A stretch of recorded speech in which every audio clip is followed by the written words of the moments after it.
Bom, o projeto surge de um reencontro com aquilo que são as minhas raízes, não é? Que tem a ver com Cabo Verde. E isso levou-me a ir ao baú, não é? Das memórias familiares, a ir a Cabo Verde, não é? Que era um lugar distante do imaginário até da minha própria família, porque que saiu de lá no pós-independência. Há uns anos eu fiz esse revisitar, não é? Por mim próprio, a procurar histórias e coisas que de certa forma se perderam por uma questão de sobrevivência da minha família, não é? Que veio para cá de uma forma um bocado à pressa, como muitas outras famílias.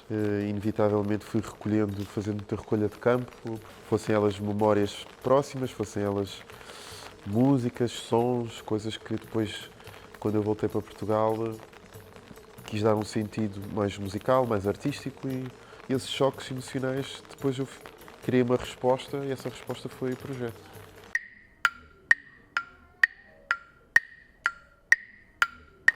No pós-independência, logo a seguir ao 25 de Abril, as colónias elas tornaram-se independentes, mas isso teve depois consequências políticas, não é?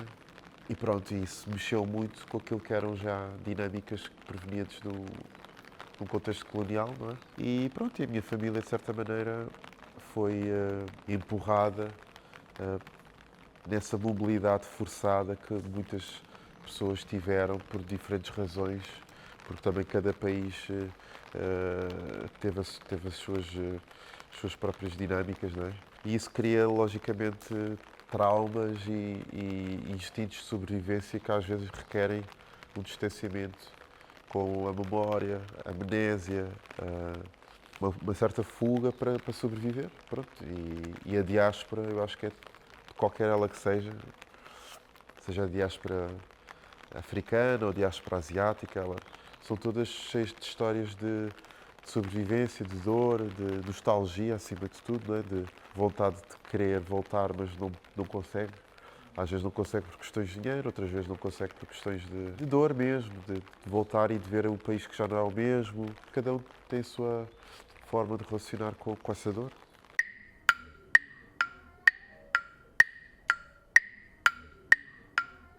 A gente tem que se basear sempre em algo que já aconteceu, porque, ok, é a nossa base de ação. A nossa base de ação é o resultado de diferentes exercícios que fizemos para chegar naquele momento e exercícios deles que ao mesmo tempo apontam para uma visão do futuro. E eu acho que a música tem uma função muito visionária, não é? Ao nível da sociedade, potenciar muito aquilo que está por vir, não é? Então é inevitável que, para eu também querer prosseguir o meu caminho daquilo que é uma certa vontade de busca de mim próprio, né? De quem é que eu sou, que eu vá resgatar memórias, sejam elas familiares, sejam as minhas próprias.